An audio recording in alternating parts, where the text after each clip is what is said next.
आशा करता हूं आप सब बहुत अच्छे होंगे। मेरा नाम है सिद्धांत अग्निहोत्री। स्टडी क्लोज पे आपका बहुत बहुत स्वागत है। बहुत मजा आएगी। अब मोटा कितना हो गया है मोटे।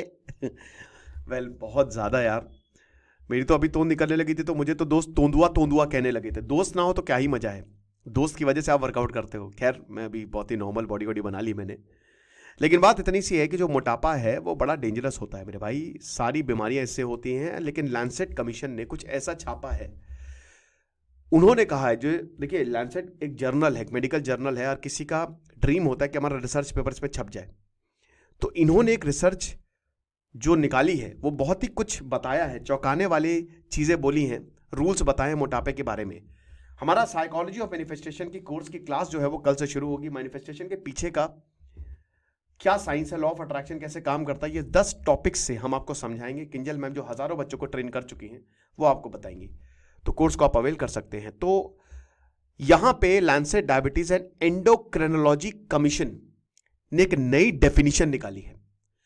अब उसमें 58 लीडिंग एक्सपर्ट्स हैं अलग अलग मेडिकल स्पेशलिटीज से, देशों से, जिन्होंने बोला बहुत हुआ बीएमआई। मेरे भाई नई डेफिनेशन पे आप काम करेंगे। हम बॉडी मास इंडेक्स तक ही नहीं रहेंगे। बॉडी मास इंडेक्स से ही तो आप कौन कितना मोटा है आप बताते थे।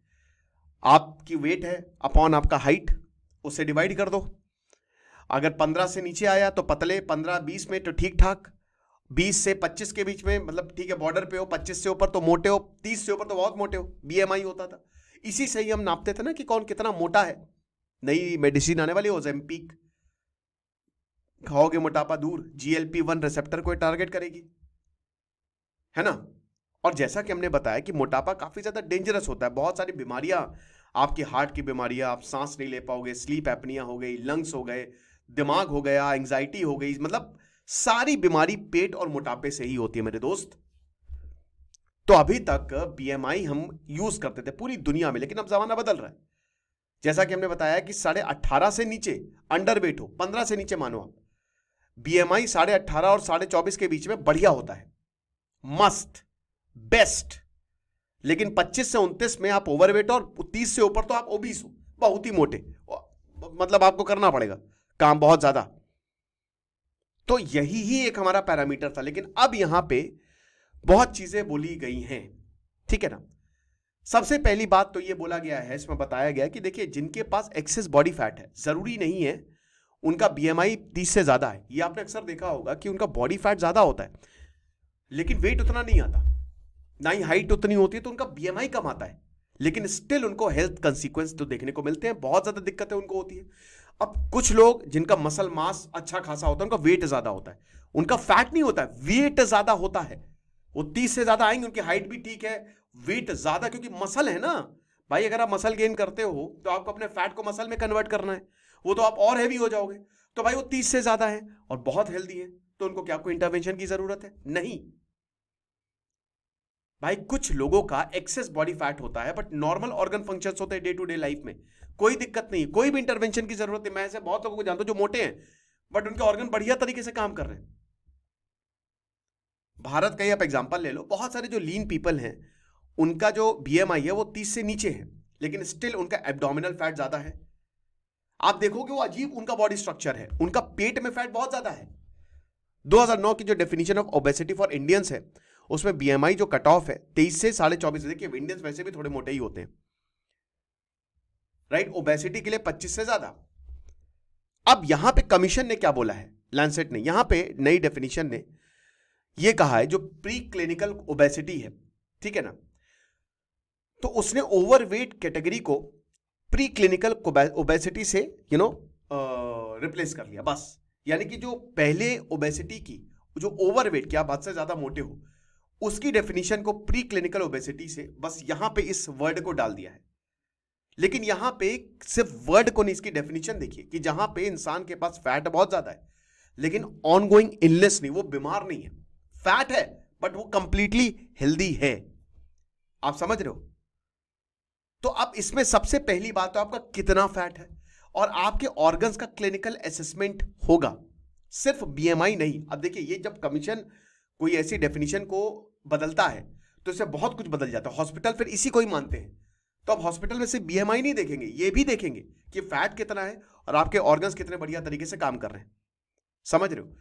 अब ये बताएगा कि हो सकता है कि ओबेसिटी के पहले का एक स्टेज हो, right, it might represent an earlier stage of clinical obesity.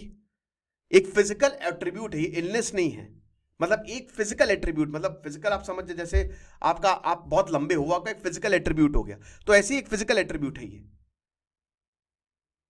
एक लोग, बाकी लोग जो है वो फिनोटाइप हो सकते हैं, ठीक है, might have lower tendency to directly affect organ function, लेकिन क्लिनिकल ओबेसिटी वो एक डेंजरस चीज है।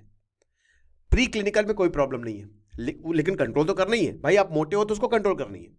कुछ लोगों के जीन में ही होता है, वो बहुत कम खाते हैं, मैं कुछ लोगों को जानता हूं जिनकी डाइट कुछ नहीं है बट फिर भी वो मोटे हैं, वहां प्रॉब्लम है, वो कुछ जीन में दिक्कत है। दिक्कत इन द सेंस कि कुछ जेनेटिक प्रॉब्लम भी होती है, उसमें आप अलग तरीके से ट्रीट करते हो, कहते हैं ना, इसलिए जेनेटिक टेस्ट अपना जरूर करवाओ। क्लिनिकल ओबेसिटी में हम ये देखते हैं कि वहां प्रॉब्लम हो सकती है। नॉन क्लिनिकल मतलब क्या, प्री क्लिनिकल तो आपको कोई प्रॉब्लम नहीं, लेकिन हो सकती है आगे जाके। प्री मतलब किसी के आगे प्री लग जाए तो शुरुआती। क्लिनिकल मतलब होता है कि भाई अब तो बीमारी आएगी ही आएगी, आपके ऑर्गन सही से काम नहीं कर रहे हैं और ये लाइफ थ्रेटनिंग कॉम्प्लिकेशंस आपको देके जाएगा। तो अब आप अपने आप को कैसे चेक कर सकते हैं? अभी तो आप बीएमआई, फट से बीएमआई डाल देते थे, आ जाता था कि आप ओबीस हो नहीं हो। अब देखो क्या पैरामीटर है, फिजिकल पैरामीटर है हाइट, वेट और वेस्ट सरकमफ्रेंस। मसल मास को आपको चेक करना है। आपको क्या ब्रेथलेसनेस की कंडीशन है, अगर आप ओबीस नहीं हो तब भी अगर आपका ये कंडीशन है तो ये प्रॉब्लम है। कोई स्लीप एपनिया है, ट्राइग्लिसराइड लेवल नापते रहो, सबसे इंपॉर्टेंट होता है मेरे दोस्त, कोलेस्ट्रॉल से भी इंपॉर्टेंट होता है ये। ट्राइग्लिसराइड ही हार्ट अटैक का मेन कारण होता है। 100 से नीचे रहने चाहिए, 150 तक भी ठीक है, लेकिन जहां 200 से ऊपर गए डेंजरस। मेटाबॉलिक डिसफंक्शन तो नहीं है, एनर्जी बढ़िया है कि नहीं। Non alcoholic fatty liver disease है क्या, एनएफएलडी, अगर ये ग्रेड 1 भी है तो भी सतर्क हो जाओ, डेंजरस है ये। रिप्रोडक्टिव सिस्टम में चेंजेस हो रहे हैं क्या, हार्ट फेलियर हो रहा है, मतलब सांस लेने वाली दिक्कत, क्रॉनिक फैक्टिक, हमेशा थकान महसूस, नी और जॉइंट पेन, इतनी सारी चीजें अब ओबेसिटी में आएंगी, ठीक है ना, इतनी सारी। और आप क्या डेली एक्टिविटीज कर पा रहे हो? तो बॉडी मास, इसमें बॉडी साइज को कैसे कैलकुलेट किया जाएगा, कुछ मेजर्स दिए गए हैं यहां पे। तो यहां पे एक और मेजरमेंट को, बीएमआई के अलावा एक और मेजरमेंट को यूज किया जाएगा, जो वेस्ट सरकमफ्रेंस है, यानी कि आपकी जो कमर है और आपकी जो हिप है, ठीक है ना, जो कूल्हा है उसका कितना, मतलब उसको वेस्ट की आपको लेंगे कितने सेंटीमीटर की, उसके बाद हिप को नापेंगे, उसको डिवाइड किया जाएगा, और फिर वेस्ट टू हाइट भी नाप सकते हैं। तो ये 4 मेजरमेंट्स में 2 कंबाइन करके बीएमआई के अलावा ये बताया जा सकता है कि आप मोटे हो कि नहीं हो, ये चीज है। तो ये भारतीयों के लिए कैसे अलग है भाई? देखिए, जो अपडेटेड इंडियन गाइडलाइंस है वो लैंसेट रिकमेंडेशन से अलाइन करती हैं। ओके, जैसे प्री क्लिनिकल और क्लिनिकल ओबेसिटी को अगर आप छोड़ दें तो भारत की जो गाइडलाइंस है वो ओबेसिटी को स्टेज 1 और स्टेज 2 में क्लासिफाई करती है। बीएमआई तो एक प्राइमरी डायग्नोस्टिक क्राइटेरिया होता है, समझ रहे हो।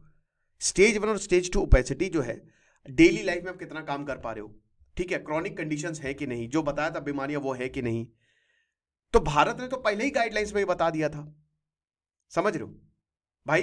दोनों स्टेजेस में, स्टेज 1 स्टेज 2 में आपका 23 बीएमआई होना चाहिए, लेकिन स्टेज 2 जहां पे आप पहुंचते हो, यहां पे आप अगेन जो यहां पे प्री क्लिनिकल बोला है, यहां पे स्टेज 2 बोला है। अब एक बार डायग्नोस हो गया कि आप मोटे हो, तो फिर इसको ट्रीट कैसे किया जाएगा? प्री क्लिनिकल में तो कोई दिक्कत ही नहीं है भाई, जो भी रिस्क है उसको खत्म कर दो।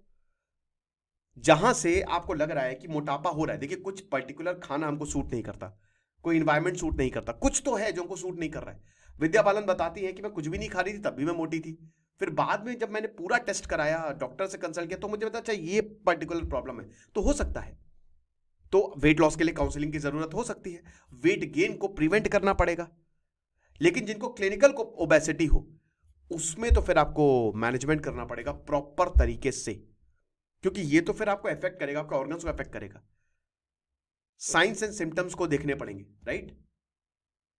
तो इन चीजों को ध्यान में रखिएगा। बाकी कोर्स को आप अवेल करें, आपको बहुत ज्यादा फायदा होगा। Thank you so much.